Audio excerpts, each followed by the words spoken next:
Hey everyone, welcome to another edition of the Wealthy Boss Show.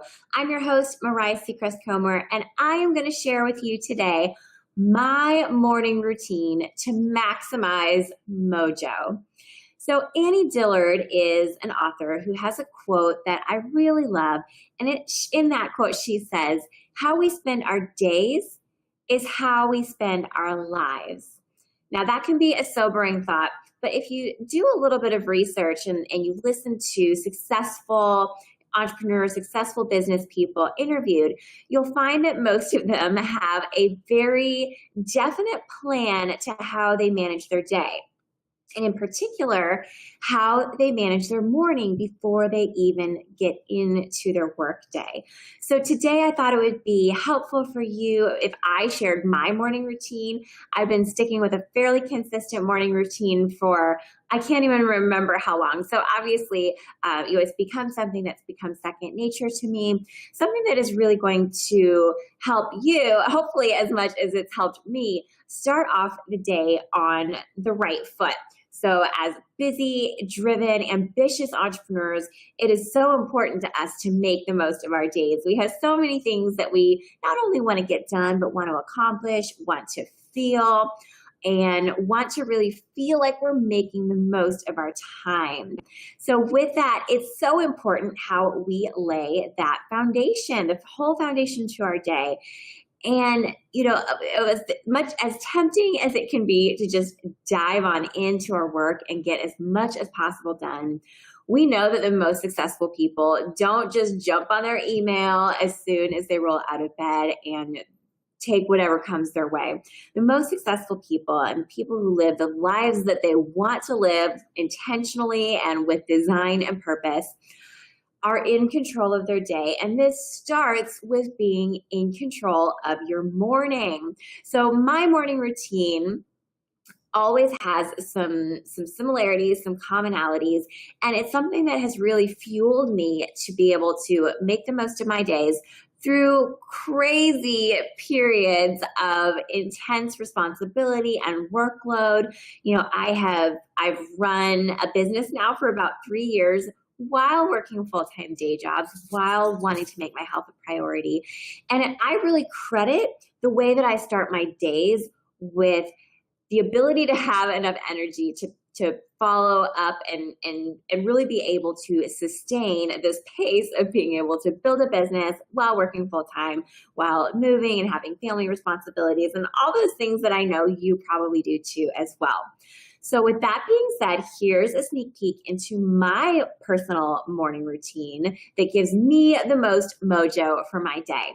So I wake up pretty consistently between 5 and 6 a.m.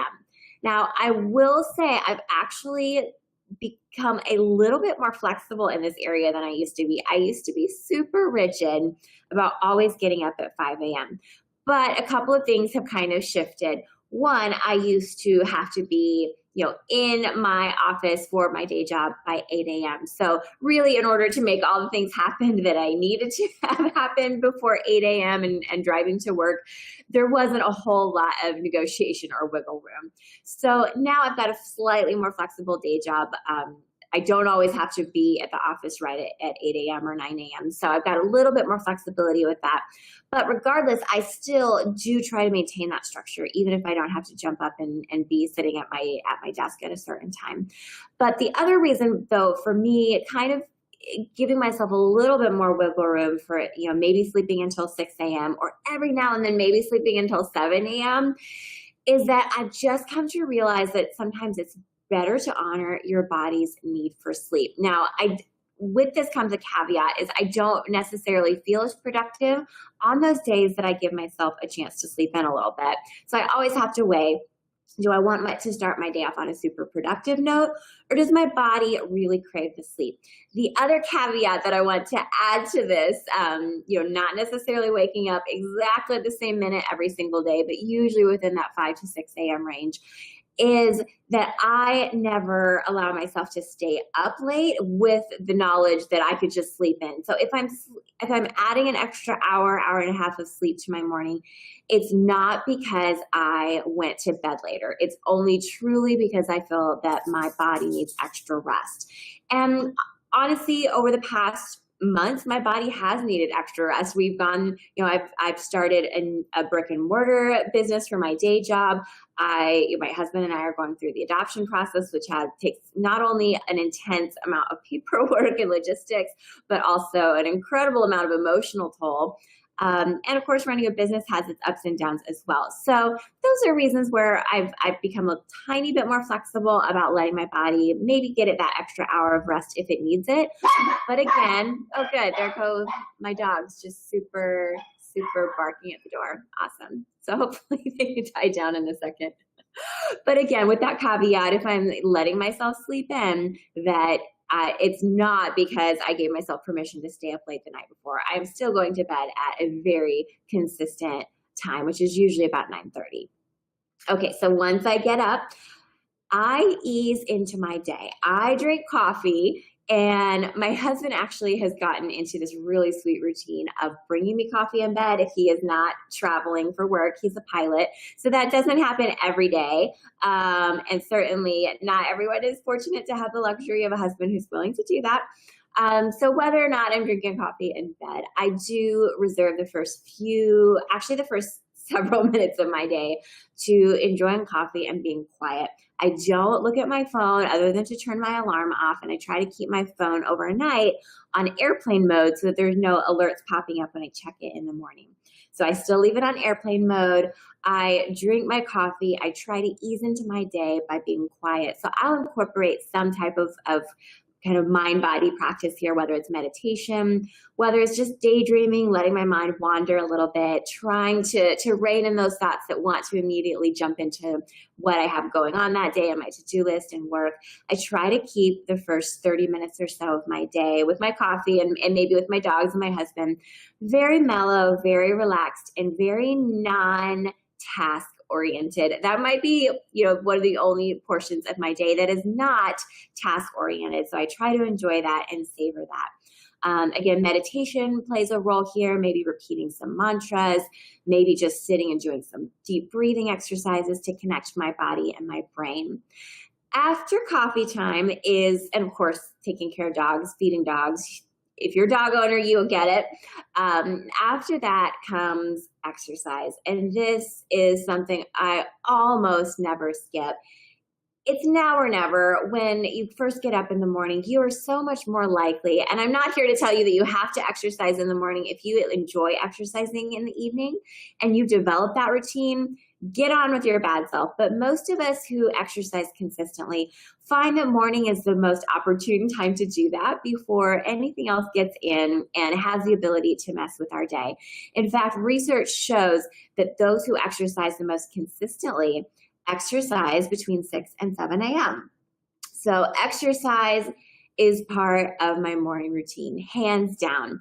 Now that may change a little bit every day, what it looks like, whether I make it into the gym, whether I'm teaching a fitness class, because I do teach a couple of fitness classes on a couple of weekday mornings now, or whether I'm just doing something at home. Maybe I'm going for a walk, maybe I'm doing a yoga video at home, maybe I'm just doing some body weight exercises at home. Maybe I'm going for a hike if the weather is nice, but exercise is always going to be a part of my morning routine. And usually on weekdays, it's only going to be about 30 minutes. That's usually all I can afford. So don't feel like you have to go to the gym for 2 hours and by that time that your morning is halfway over.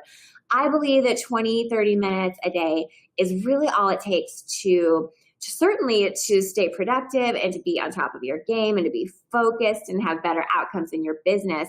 But I honestly believe if you're doing the right kinds of exercise, that this is really all it takes to have a nice lean body and a flat tummy that you're proud of and strong muscles that help you function and carry out all the things and activities that you want to do. So exercise is truly a non-negotiable for me. It's only in the rarest of circumstances that I skip that part of my routine. Or maybe if I'm very sore, I might do something light like, gentle yoga or taking time for a walk or something very, very low low key and laid back, but I'm always going to have that time to connect with my body in the morning. After that, showering, I may or may not do breakfast right away. I've kind of been playing around the past year with intermittent fasting. So if my body's not truly hungry for breakfast, I might wait until 10 a.m. But if I'm hungry, I'll go ahead and get something. Or if I know that I'm not going to get a chance to grab breakfast when I'm out at work, then I might just go ahead and get something then. But I am, after showering, getting ready for the day.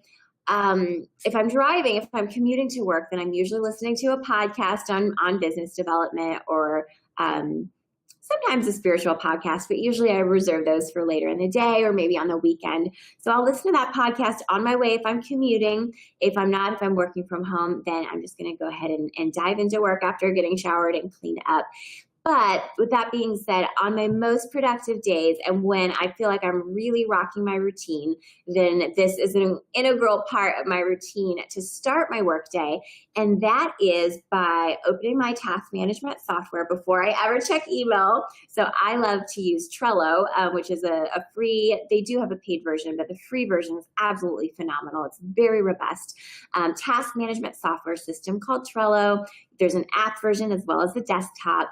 So I will get onto Trello and I have a list of, I've got a whole system that I've actually done a different tutorial on. So I will link that in the show notes, but I bring in all of, the to-do list. But before I do that, I filter what needs to be done that day. And I make sure that I set my priorities and that I recognize what needs to be done that day and what I can put off towards the end. So again, I don't want to go too far into this program because I've done a completely different training on this, which again, I will link to. And that's really how I start my day. I should have probably mentioned my coffee. I drink regular coffee, usually just 1 to 2 cups. And it is organic. I do usually go for organic. I use a non-dairy creamer that's minimally processed. So I use a soy-based creamer. And I add a little coconut oil because coconut oil is shown to improve your concentration. It's a very healthy fat for your brain, can improve brain function. So that's usually part of my morning routine. So I would love to hear what your morning routines are. You can certainly drop them in the comments below. If you've ever played with something like doing Miracle Morning, if you have a favorite routine that you like to include or favorite element or piece to your routine that you find is helpful, go ahead and drop that in the comments below. And again, I will link in the show notes the link to the Trello tutorial that I did, which really starts to dive into the next phase of my day, which is how I actually manage my tasks throughout the day. So thank you so much. Again, I'm Mariah Seacrest Comer. If you found this helpful and you have someone in your tribe that you think would love hearing about morning routines to maximize mojo, please go ahead and share this with them.